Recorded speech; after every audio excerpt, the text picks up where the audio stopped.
कर लो भजन राधा रानी का, भरोसा नहीं है जिंदगानी का। जग में मीठा कुछ भी नहीं, मीठा है नाम बस राधा रानी का। तो राधे राधे सभी भक्तों को। तो आज हम चर्चा करेंगे राधा जी का। राधा जी का नाम लेने से क्या क्या ज़िंदगी में होता है और क्या क्या हमें उनका फल मिलता है। तो चलिए सुनते हैं हमारी प्यारी बरसाने वाली लाडली जी राधा रानी की महिमा। एक बार एक संत जी किसी गांव के निकट आश्रम पर भागवत जी की साप्ताहिक कथा कर रहे थे। तीसरे दिन के वृतांत में वह कथा करते हुए बताने लगे, अनेक प्रकार के लोग जो पाप कर्म करते हैं उन्हें अनेक प्रकार के नरकों में जाना पड़ता है, लेकिन एक उपाय है जिसके द्वारा नरकों में जाने से बचा जा सकता है। कोई एक बार सच्चे हृदय से राधा नाम पुकार ले, तो मेरी लाडली जी का नाम पुकार ले, तो वह नरकों में नहीं जाता है। एक सेठ जी जो रोज आकर सत्संग सुना करते थे, सत्संग समाप्ति के पश्चात वह संत जी के चरणों में आकर जो बड़े जोर से रोने लगे। संत जी ने कहा, अरे सेठ जी, क्यों रोते हो? तुम्हारा मन उदास क्यों है? सेठ जी रोते हुए कहने लगे कि भगवान, आपकी कृपा से मुझे सब कुछ प्राप्त है, पर मेरे मन को एक बड़ी चिंता सता रही है। संत जी कहने लगे, कहिए कौन सी चिंता है? सेठ जी कहने लगे, आज आपने भागवत कथा में नरक का वर्णन किया और वर्णन करते हुए बताया कि जीवों को अनेक पापों के से कर्मों की प्राप्ति, नरकों की प्राप्ति होती है, लेकिन एक उपाय है जिसके द्वारा नरक में जाने से बचा जा सकता है। तो प्रभु, मैं तो आपकी शरण में हूँ, जो सत्संग सुनने आता हूँ। मेरे मन में तो यह विश्वास है, आप संतों की कृपा से, भागवत की कृपा से मेरा उद्धार तो हो ही जाएगा। लेकिन मेरा एक छोटा भाई है जिसकी उम्र 50 साल है। वह ना सत्संग संग में जाता है, ना परमात्मा पर विश्वास करता है और ना ही प्रभु का नाम सुमिरन करता है। उसका उद्धार किस प्रकार होगा? मुझे उसकी बड़ी चिंता सताती है। मैं उसे बहुत बार समझाने का प्रयास भी करता हूँ, इस संसार के कामों को तो होते रहेंगे, तुम भगवान के नाम का स्मरण भी किया करो। तब वह कहता है, ऐसा करने से कुछ नहीं होता, तुम भी मत किया करो। मैं जितना आस्तिक हूँ प्रभु के प्रति, जितनी मेरी आस्था है, वह उतना ही कट्टर और अनिवसरवादी है। तब संत जी ने कहा, क्यों चिंता करते हो? एक दिन उसका भी उद्धार हो ही जाएगा। सेठ जी रोते हुए कहने लगे, हे भगवान, उसका उद्धार कब होगा? आप जैसे महापुरुषों हमारे गांव में आए हैं, मुझे तो आप पर ही यकीन है, आप ही उसका उद्धार करके जाएंगे। अब आप कैसे भी कृपा करके मेरे घर आइए और एक बार तो उसके मुख से श्री राधा रानी नाम का उच्चारण करवाइए। तब सेठ जी की विनय सुन संत जी कहने लगे, कल सत्संग समाप्ति के पश्चात मैं आपके घर आऊँगा और परमात्मा का सुमिरन अवश्य ही करवाऊँगा। दूसरा दिन हुआ, सेठ जी अपने घर गए। संत जी के आने का इंतज़ार करने लगे। आश्रम पर कथा की समाप्ति हुई। अब संत जी अपने वचन के अनुसार सेठ जी के घर पहुंच गए। जैसे ही घर पहुंचे, सेठ जी ने बड़े आदर भाव से, श्रद्धा से संतों का स्वागत किया। उन्होंने अपने भाई को बुलाकर कहा, संत जी आज हमारे घर पधारे हैं भैया, उनका दर्शन कर लो। वह अंदर से बैठे बैठे कहने लगा, मुझे नहीं करना, किसी से भी नहीं मिलना और ना ही भगवान से मिलने की इच्छा है। तुम ही उनकी सेवा करो और तुम ही उनका पेट भरो। संत जी ने जब यह वचन सुने, सेठ जी रोते हुए कहने लगे, भगवान जी, देखा आपने, आपके सामने ही आपका अपमान कर रहा है। संत जी कहने लगे, सेठ जी ख्याल ना कीजिए, सब कुछ अच्छा होगा। अब सेठ जी दिलासा देते हुए संत जी पलंग से उतरे और उसके भाई के कक्ष में आ गए। उसके कंधों पर हाथ रखकर कहने लगे, और बताओ, इस प्रकार संत जी को कितना कमाया? नज़दीक देखकर कहने लगा, अपना हाथ मेरे कंधों से हटाओ। मैं ना संतों को मानता हूँ, ना भगवान को मानता हूँ। लोग जितने आस्तिक होते हैं, मैं उतना ही कट्टर नास्तिक हूँ। मैं भगवान को नहीं मानने वाला हूँ। आप मेरे नज़दीक क्यों आए हैं? संत जी कहने लगे, मैं तो अपना काम करने आया हूँ। संतों का काम होता है लोगों का उद्धार करना। आज तुम्हारे उद्धार का कार्य मिला है तो अवश्य करके ही जाऊंगा। वह सेठ का भाई भी बड़ा कट्टर था। वह कहने लगा, आपको किसी का भी उद्धार करना की ज़रूरत नहीं है और मेरा उद्धार आप नहीं कर सकते। मैं कुछ भी नहीं करने वाला हूँ। सेठ जी के भाई को देखकर संत जी मुस्कुराकर कहने लगे, एक बार राधे राधे बोल दो। वह सेठ जी का भाई कहने लगा, मैं कुछ नहीं बोलूँगा। संत जी ने फिर कहा, राधे राधे बोल दो। वह कहने लगा, नहीं कहूँगा। फिर संत जी ने कहा, राधे राधे बोलो। वह कहने लगा, मैंने कहा ना, मैं नहीं बोलूँगा। तब संत जी पुनः सेठ जी के पास आए और कहने लगे, अब आपने मेरे ऊपर यह जिम्मा सौंपा है। अब मैं जैसा करूँगा आप बीच में नहीं आना। आप सारे परिवार वाले बाहर जाकर बैठ जाओ, तब तक मैं आपको बुलाऊंगा नहीं। एक भी परिवार वाला इस कक्ष में न आए। अब इस प्रकार सेठ जी अपने परिवार सहित बाहर आकर बैठ गए।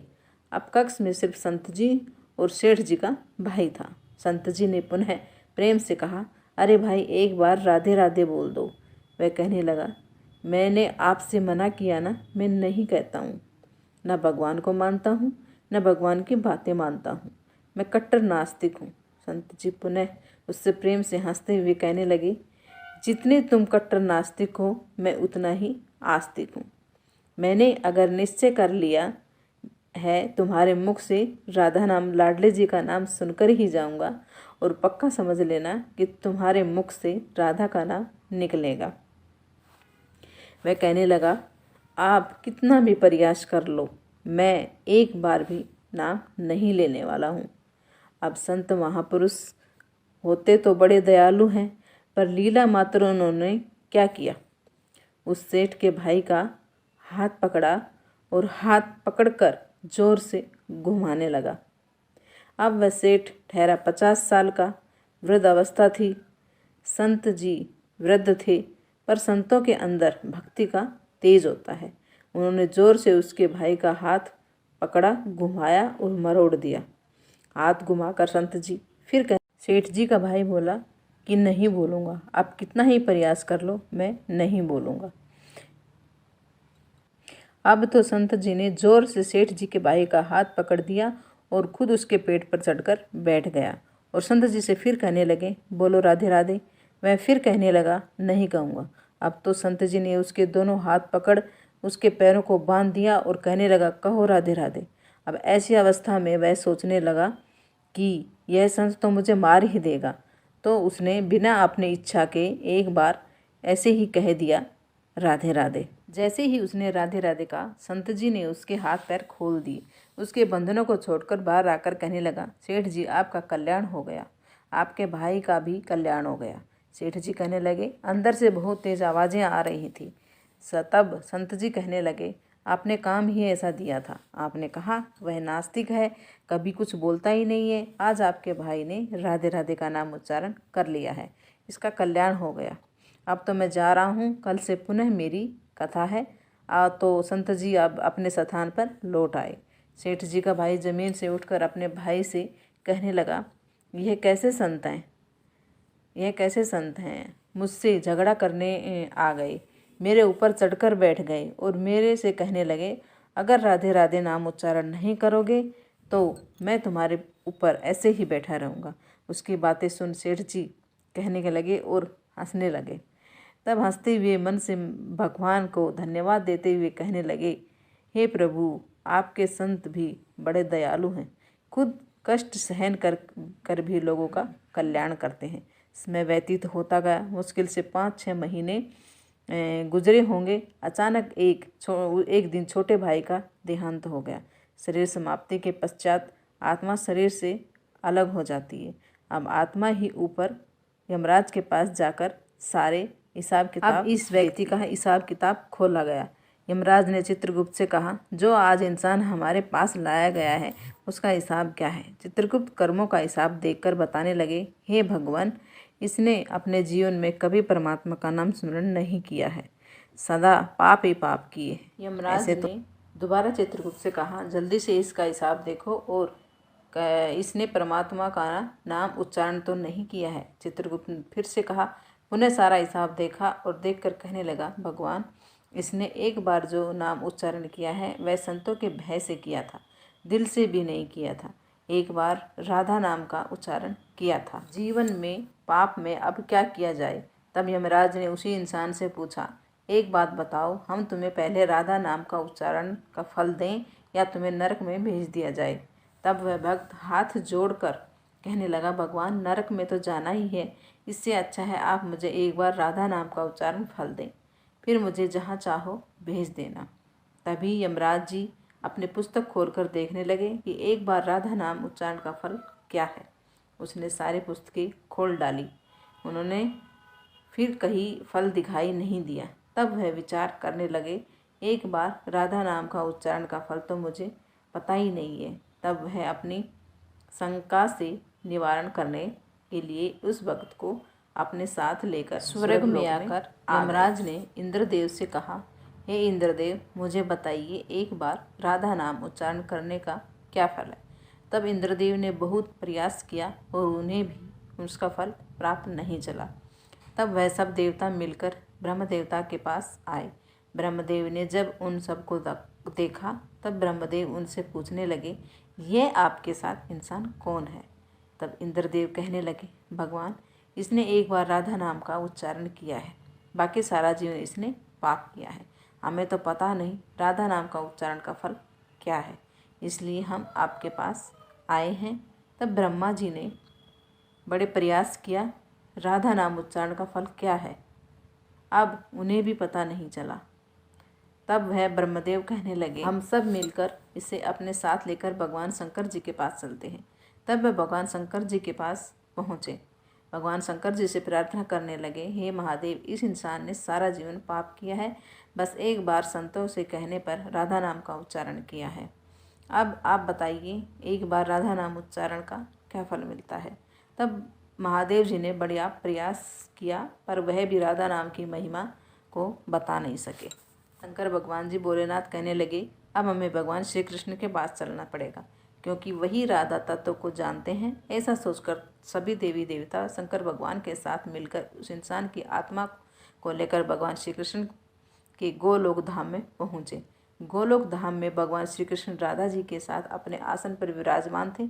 भगवान श्री कृष्ण ने सब देवी देवताओं का सम्मान किया और उनसे पूछा, आज अचानक से आने का कारण? तब शंकर भगवान जी हाथ जोड़कर कहने लगे, हे भगवान, ये इंसान इसे धरती से लाया गया है।